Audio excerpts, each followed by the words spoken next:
नमो नारायण मित्रों, मैं प्रभाकर पांडे आप सभी लोगों का बहुत बहुत स्वागत करता हूं आपके अपने चैनल में। आज हम बात करने वाले हैं कर्क राशि वाले जातक का अक्टूबर 2023 का महीना कैसा रहेगा। तो मेरे प्रिय साथियों, हम वीडियो का शुरुआत करें उससे पहले एक छोटा शुभ विचार कहते हैं। अरे खोजना ही है तो प्यार करने वालों को खोजो, हमेशा इस्तेमाल करने वाले को न खोजो। लेकिन हम लोगों की हमेशा गलती होती है, हम हमेशा खोजते हैं तो खूबसूरत व्यक्ति के पीछे भागते हैं, बड़े लोगों के पीछे भागते हैं। अगर छोटा व्यक्ति हमें फ़ोन करता है उसका फ़ोन कॉल नहीं उठाते हैं और बड़े लोगों का एक फ़ोन पर दौड़े चले जाते हैं। तो मेरे प्रिय साथियों, सम्मान सबको करिए, अगर खोजना ही है तो प्यार करने वाले को खोजिए, इस्तेमाल करने वाले तो आपको मार्केट में ढूंढते फिरेंगे। तो दोस्तों आइए हम ग्रहों का शुरुआत करते हैं। इस समय ग्रह की क्या स्थिति है, हम सबसे पहले चर्चा करते हैं ग्रहों के राजा सूर्य के बारे में। तो सूर्य देव महीने के शुरुआत में रहेंगे आपकी कन्या राशि में, लेकिन जैसे ही 18 तारीख आएगा तो वह 1:42 सुबह को चले आएंगे आपके चतुर्थ भाव में, यानी कि तुला राशि में रहेंगे। और थर्ड भाव को कहा गया है पराक्रम का भाव, भाई का भाव कहा गया है। और फिर चौथा भाव को कहा गया है माता का, विवेक का भाव कहा गया है। आपका इस समय क्या आइडिया रहेगा ये सब आपका चतुर्थ भाव तय करेगा। तो सूर्य देव का 18 तारीख के बाद आपके माता के भाव में आना, आपके विवेक के भाव में आना, वह बड़ा बदलाव लेकर के आएगा। अब बारी आता है मंगल का। तो मंगल ग्रह भी महीने के शुरुआत में रहने वाले हैं आपके कन्या राशि में ही, आपके तृतीय भाव में ही। लेकिन जैसे ही 1 तारीख, 2 तारीख, 3 तारीख आएगा तो वह शाम को 6:16 में, शाम को 6:16 में मंगल आ जाएंगे आपके चतुर्थ भाव में, जो कि माता का भाव, विवेक का भाव है। अब बारी आता है बुध का। तो बुध ग्रह भी 19 तारीख तक रहने वाले हैं आपके तृतीय भाव में। लेकिन जैसे ही 19 तारीख को 1:23 दोपहर होगा, वह यहाँ से होते हुए आ जाएंगे आपके चतुर्थ भाव में, जो कि केतु भी साथ में रहने वाले हैं। अब बारी आता है गुरुदेव यानी कि बृहस्पति का। तो गुरुदेव पूरे महीने रहने वाले हैं आपके मेष राशि में, जो कि आपके दसम भाव है। और दसम भाव को कहा गया है पिताजी का भाव। अगर आप घर खरीदना चाह रहे हैं, घर बनाना चाह रहे हैं, तो ये सब आपका 10वां भाव ही तय करेगा। और अगर पिताजी का कोई प्रॉपर्टी है, पूर्वजों का कोई संपत्ति वगैरह है, उसको लेकर विवाद है या फिर कुछ नया मिलने वाला है, तो ये सब भी आपका 10वां भाव ही तय करवाता है। अब बारी आ गया आपका शुक्र का। तो शुक्र ग्रह जो है आपके स्वयं के राशि में, आपके प्रथम भाव में बैठे हुए हैं। और पहला भाव को कहा गया है शरीर का भाव। शरीर के भाव में सूर्य रहेंगे शुक्र आपको 2 अक्टूबर तक। लेकिन जैसे ही 2 अक्टूबर होगा, 1:18 सुबह होगा, शुक्र चले आएंगे आपके धन के भाव में, जो कि द्वितीय भाव में रहने वाले हैं। अब बारी आता है शनिदेव का। तो शनिदेव जो है पूरे महीने रहेंगे आपके कुंभ राशि में ही, जो कि आपके अष्टम भाव में है। और अष्टम भाव को कहा गया है आयु का भाव, उम्र का भाव कहा गया है। अब बारी आता है राहु का। तो देखिए राहु ग्रह भी गुरुदेव के साथ में है, जो कि आपके मेष राशि में है। और वो आपके पिता के घर में पैतृक संपत्ति के घर में विराजमान है। अब बारी आता है केतु का। तो केतु देखिए इस समय आपके तुला राशि में है, जो कि आपके चतुर्थ भाव में है। और चतुर्थ भाव को कहा गया है माता का भाव, विवेक का भाव।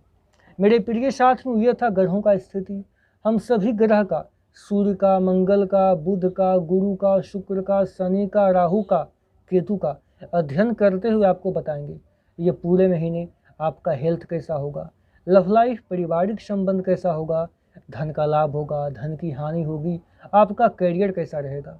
तो मेरे प्रिय साथियों, अगर आपके जीवन में कोई प्रॉब्लम है तो आप लोग हमसे फ्री में सहायता ले सकते हैं।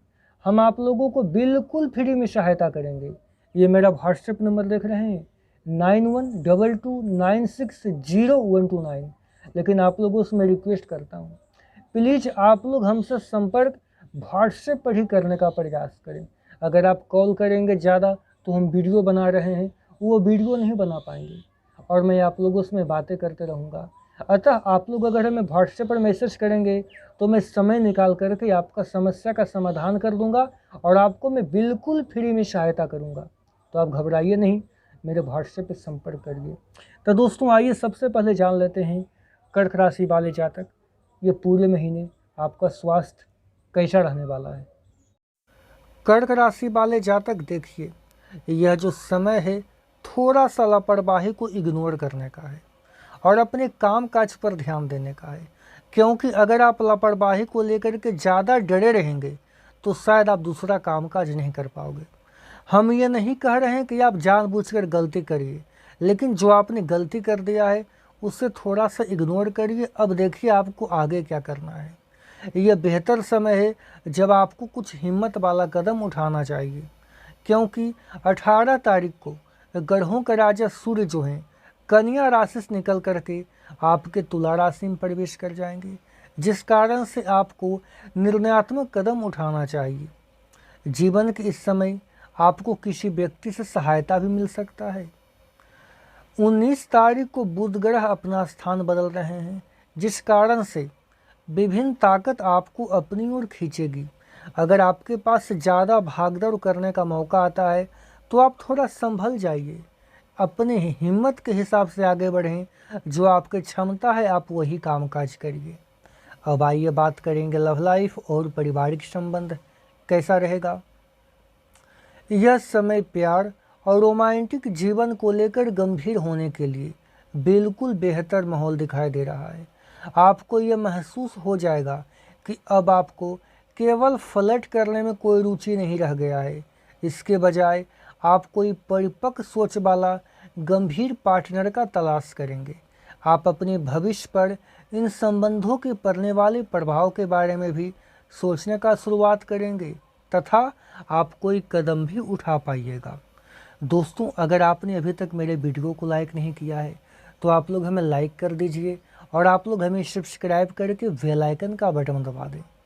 अब आइए बात करेंगे आपका धन का लाभ होगा या धन की हानि, करियर कैसा रहेगा। हालांकि देखिए आप बढ़िया तरीके से अपने काम के क्षेत्र में स्थापित हैं, पर 2 तारीख के बाद आप थोड़ा बेचैनी महसूस कर सकते हैं, क्योंकि शुक्र ग्रह बदलने वाले हैं। पहले थे कर्क राशि में, लेकिन आपके वो द्वितीय भाव में आ जाएंगे। कोई चीज़ को लेकर के कभी कभी आप में असंतोष की भावना थोड़ी परेशान कर सकती है। हालांकि धन संबंधी के मालिक सूर्य ग्रह जो कि 18 तारीख को अपना घर बदलेंगे, तो इस समय आपको चाहिए कि अगर कोई ऑफर आपके रास्ते में आ रहा है तो आप उसे एक्सेप्ट करिए। आप इस समय अपना कामकाज को बिल्कुल नहीं बदलें। ये क्षणिक भावनाएं हैं जिसमें आप गुमराह हो सकते हैं। अतः कोई भी प्रमुख करियर का निर्णय हो आप उसको लेकर के सक्रिय रहिएगा। जानबूझ करके गलतियां करने से आपको फ़ायदा नहीं होगा, नुकसान ही होगा। मेरे प्रिय दर्शकों, उम्मीद है आपको ये वीडियो पसंद आया होगा। आपको मेरा वीडियो देखने के लिए बहुत बहुत धन्यवाद। हम मिलेंगे अपने फिर अगले वीडियो में। तब तक के लिए जय श्री राम, जय हनुमान।